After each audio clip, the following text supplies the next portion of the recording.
I mean, I heard with my own ears President-elect Donald Trump said, climate change is the biggest hoax in human history. He said that. Yeah. And he's going to be president. And his chief advisor will be Elon Musk. Elon Musk is the only person who's attacked me on social media because when I'm talking about the problems we face, I always say to have unlimited economic development on a planet with finite natural resources and a growing human population doesn't make sense. We've got 8 billion of us roughly on the world today. By 2050 it'll be about 10 billion. What's going to happen? I've never said more than that. And Elon Musk accused me of wishing for human genocide on social media. He's going to be the main advisor to Donald Trump. I mean, what do you do? And then all these political leaders, they all get together and they make their little plans, and it's like I'm reminded in Shakespeare's, we petty men creep under their huge legs and peep about to find ourselves dishonorable graves. And so I just thought, that's exactly what it's like. So many people feel so powerless. Yes. Makes the job of somebody like me very difficult. And still, I must give hope, because if people lose hope now, then of course we can't do anything about it. But in 1930s, 40s, it's more harsher than now, I guess. The World War II. What was I, 10, 11, 12, the end of the war. And the images of the Holocaust came out, the torture. And that made a deep, deep impression. I learned about human evil for the first time. And I began writing poems about it. And I began lying, thinking, how would I withstand torture? If I was being tortured to tell about something, would I be able to withstand it or not? So it was a grim time. So for today's world, what's the biggest threat of evil in today's world? Well, probably what really upsets me in Palestine, in Gaza. I think that's just, I mean, so many children killed, thousands of them, bombed, destroyed. That has to be evil, doesn't it? So what's the best solution or attitude towards evil? Conquering it somehow. Go back to the Lord of the Rings. Sauron, the Dark Lord, and the orcs. It is really, it's almost like a whole scene of today. So we need, so we actually talk about this, you know, when I'm talking about particularly the environmental problems of the world. And, you know, there are people with the Jane Goodall Institute, with Roots and Shoots. And so I say, you know, we've got to grow the fellowship. You know, Lord of the Rings is Fellowship of the Ring. Well, we haven't got a ring, but we need to grow the fellowship to fight the Dark Lords. So I don't know what's going to happen, but I say to people sometimes when they say, well, I don't have hope, but I'll go on fighting anyway, because, as I've always said, supposing there isn't any hope, which I really don't believe. I believe there is hope, because I think we're beginning to wake up. But suppose there wasn't. Isn't it better to die fighting for what you believe in than just to give up and let your last days fade away and eat, drink, and be merry, for tomorrow we die? Because you said you like the Lord of the Rings very much. So if you were in book, what kind of role you would play? Frodo or Sam or Gandalf? Which one you want to play? I didn't ever want to play any here. I just admired them. or hated them, depending. It's also about how people live in the dark times. So what did you get from the book? I mean, about courage, about maybe dilemma, And persistence. Persistent. Hope. I mean, Frodo and Sam attempted the impossible. And that's one of my reasons for hope, the people who attempt the impossible and are told that they're stupid, but they succeed. How literature experience shape your scientific discovery? I don't know that it did. I mean, even as a little girl, I was out in nature watching birds and insects and squirrels and, you know, loving to be out looking at the colors of the autumn tree and the little buds coming out in spring.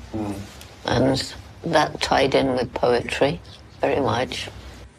Who is your favorite poet? Probably Keats. Keats. Yeah. Lots about nature, about the birds. Yeah. I used to read Shakespeare all the time, and then poetry. I read a lot of poetry, and I loved it. How does this kind of experience change your maybe scientific training? Because I haven't had scientific training. I'm much more romantic than a scientist. Yeah, actually, you're a romance-driven person, actually. You know, scientific method, the way I use it's fine, but scientific method, being objective and cold, that's led to a lot of cruelty. You know, your animals are just subjects. I was told we were not part of the animal kingdom, we're separate. That's rubbish.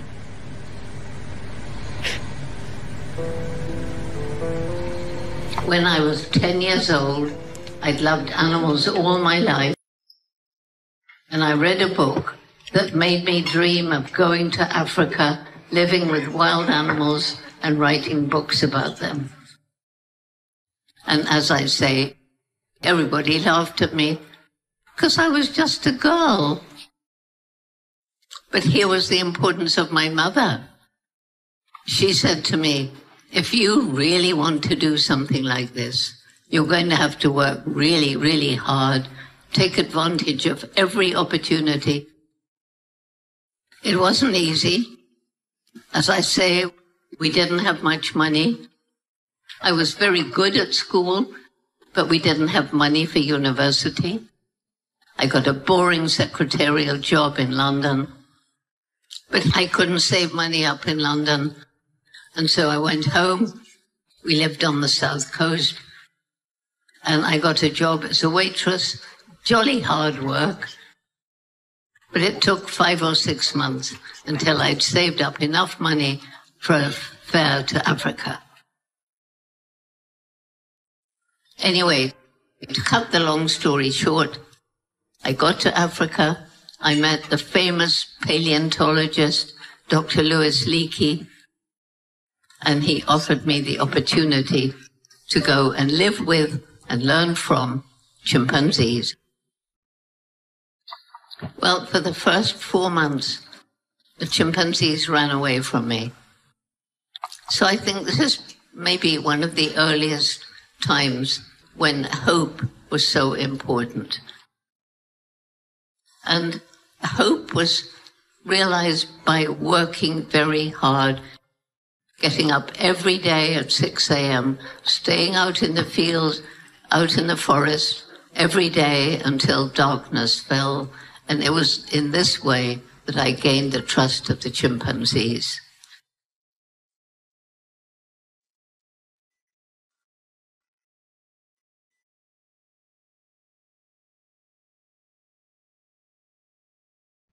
And the most exciting thing that I then found out, how like us they are. They kiss, they embrace, they hold hands, they pat one another in reassurance. Males competing for dominance stand upright and swagger with furious scowls, shake their fist. Does that remind you of some human male politicians?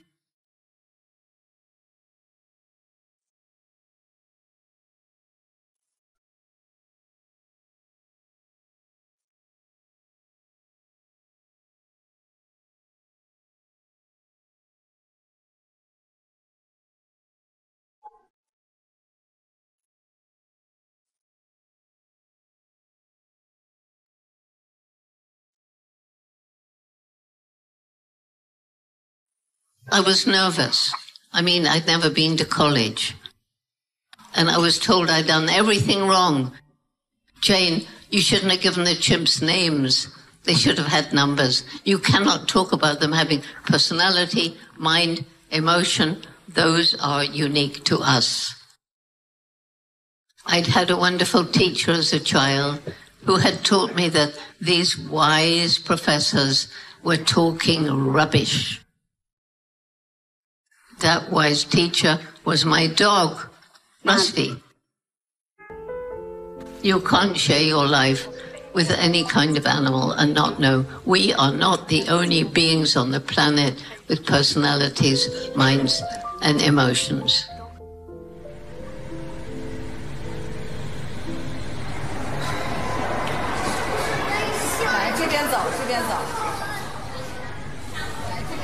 真古道尔他关注的已经不是简单的科学、人类学，或者是心理学，或者是动物学了。他关心的是真正的人学，是考虑人、地球、生命到底是怎么回事。所以他一开始，你看他的这些研究方法，他的一些方式呢，很多是这种描述性的。他甚至给那个动物要起名字，所以那个当时就很多教授就提出的最大质疑是：你不能富有你自己的感情，你去给动物起名字，你去说他们有感情。在他们很多当时的这些科学家来讲，实际上是认为动物就是低人一等的东西嘛，是吧？这种描述性的东西的话呢，往往就不容易被科学界所接受。他认为你没法去论证它，你只是说你感觉他有感情，你何以证明他有感情？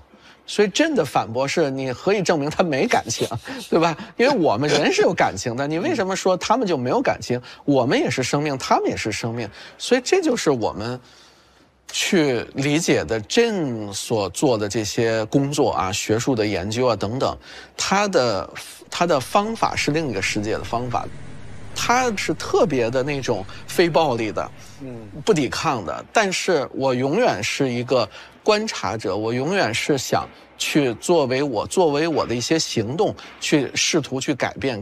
他不断的强调我们应该去改变。其实他身上的文学性挺强的。对，在我看来，科学发展到一定阶段，它也像中世纪那个黑暗的那个宗教时期，在我看来也是这样的。好像科学就是真理。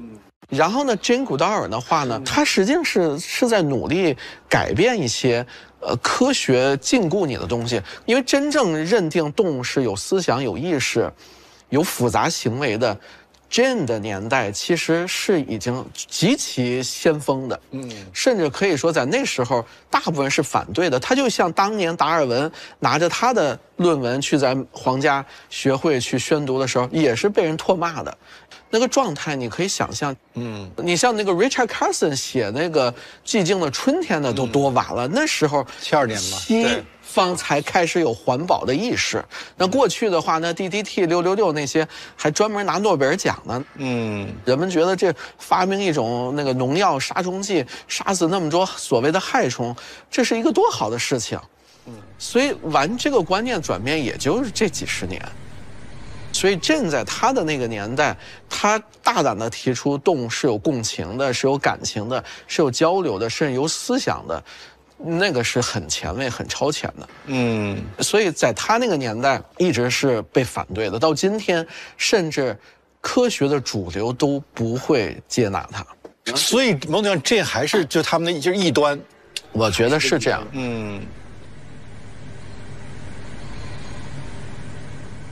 In 1970s, you try to give the human side of chimpanzee, and it's still kind of controversial feedback from the academic.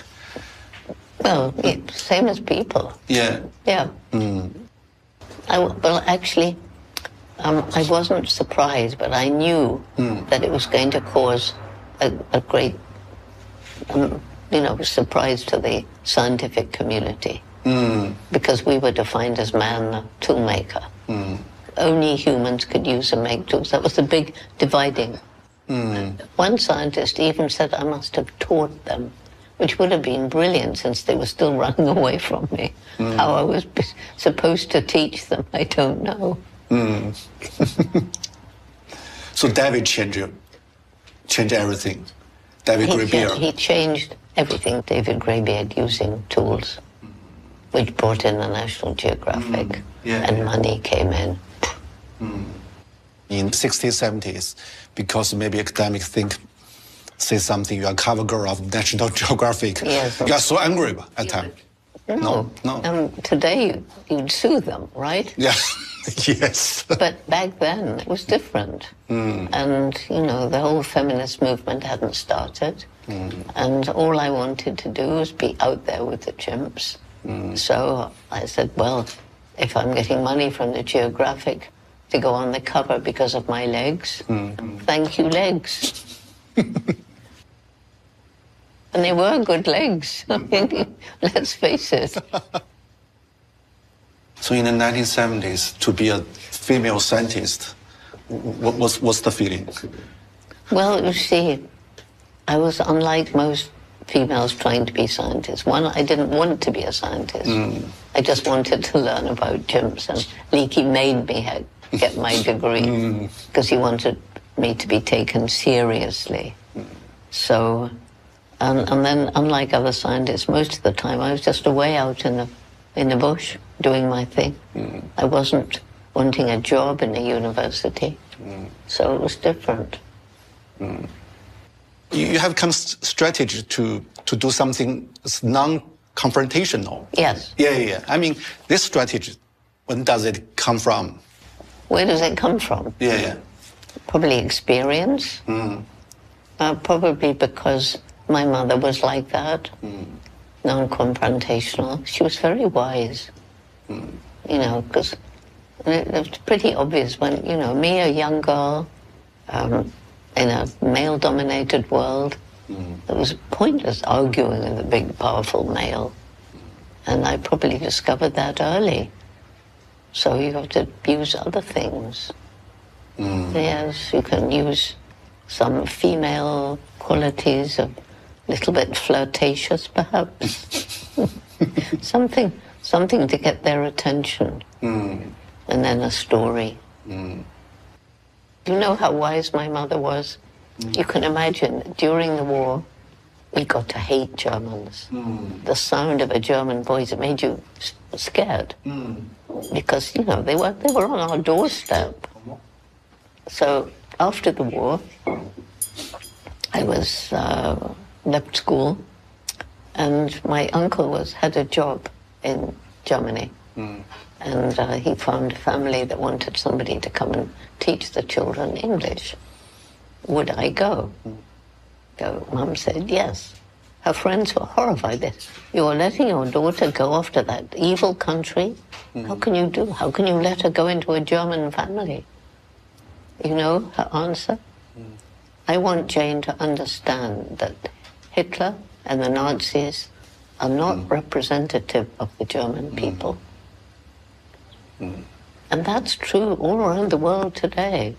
You know, people are hating the Israelis. There's all sorts of, you know, anti-Semitic hatred going on. But the average Israeli, I know them, they are just as mad at Netanyahu as I am. So the average Israeli is not the same as Netanyahu. And it's the same in other places too. Yeah, maybe it's one of the major motivation to to fight with kind of self-superiority. Yeah. Monster race.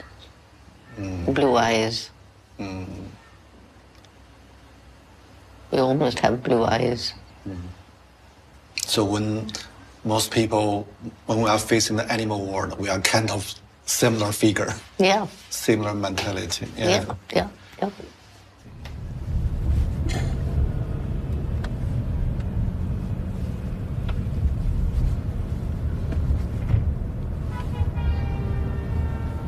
I'm very happy to be here with you and to say a few words.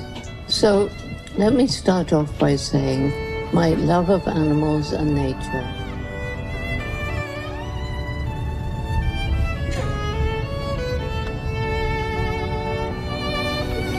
Thank you, Jane. Have a great trip in China. We love you. We love you, Nate. Bye-bye. Bye. Thank you, Dr. Chen. My question is, I want to know your understanding of the ancient Greece Protagoras statement, man is the measure of all things. I don't think we like to think we're the measure of everything. We like to think we're the pinnacle of evolution because we're part of the natural world. So we've got to have a new mindset, a new way of moving forward with thinking about how we are impacting the natural world.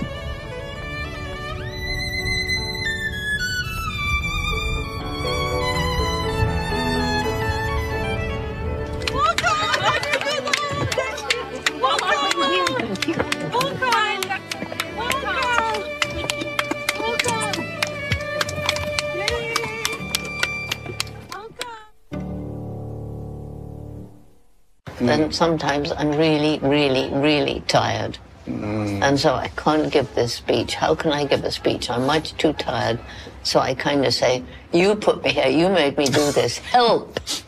And then I make a really good speech. We all have a mission. We don't all discover it. And I discovered my mission was to raise awareness about the planet, and then after that to give people hope. So, okay, so if I'm put here with this mission by some spiritual power, oh.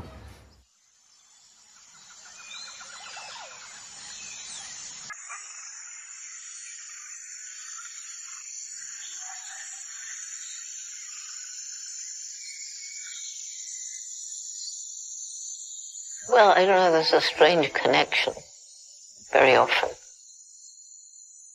I don't know, you've seen a bit of video of the chimp wounder?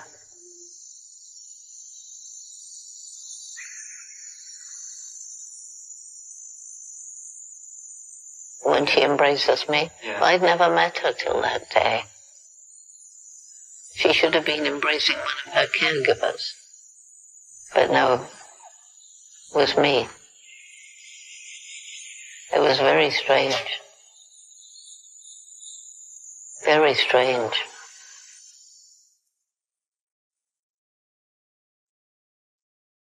We think about all those young people who've now been. 好吧，哇，还是每次看完还是感触。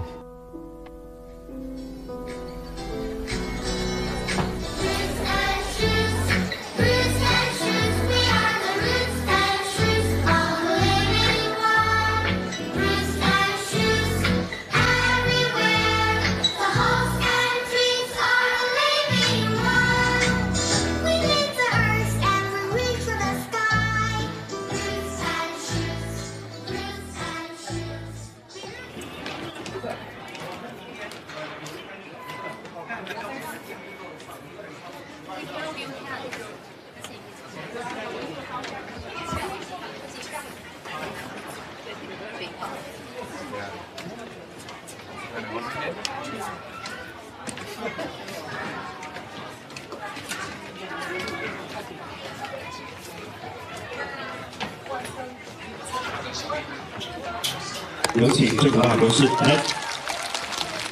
Hi. 先上台问的好吗？欢迎。Stand on a chair. Oh, it's too dangerous. No, it's not. I've done it often. This one. 你们知道他说啥吗？他想站在椅子上，让你们后边的人都能看到。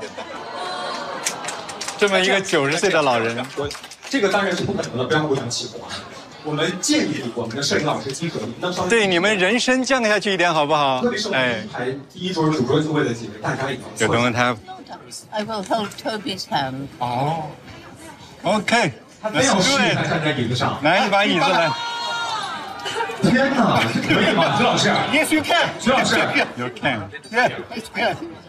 It's fine. It's fine. Yeah, sure. Oh, please. 哇哦，比你高的教室。天哪， You want mic? 给他一个 mic. Want mic? Okay. Yes. Need a mic. So where's Lucky? Lucky is here. Oh, there you are. You need a mic too. You need a mic too. It's okay. 他拿手. There is a mic. There is a mic. No problem. There is. Never mind. Yeah. Well, first of all, I'm very, very happy to be here with all of you, having been away from Beijing for 6 years. So, hello to all of you. When I first came to China, the rivers were filthy, polluted and stinking, but that's changed. I suspect every one of us in this room, definitely including me, we all have unsustainable lifestyles. So thinking about all of this, meeting these young people who were losing hope, they said to me, we feel like this because you have compromised our future and there's nothing we can do about it. So would you agree we have compromised the future of our children? In fact, we've been stealing it probably since the Industrial Revolution. Would you agree with them when they said there was nothing they could do about it? No. I was brought up during World War II in very, very tough times in England. Quite a long time when Britain stood alone against the might of Nazi Germany. I learned about life and death. Some of my family members were killed, and I was only a little girl. There's absolutely no question. If we hadn't had Winston Churchill to rouse the fighting spirit of the British people, we would have succumbed and become part of Nazi Germany. It helped me to understand that the voice of one person crying out in a time of despair can change the way that people think. And it really helped me to feel the importance of each one of us speaking out as we feel in these dark times today. But I want to say, every single one in this room has that same indomitable spirit. So let us all use that indomitable spirit to change the world for better, for our children, their children, and the future.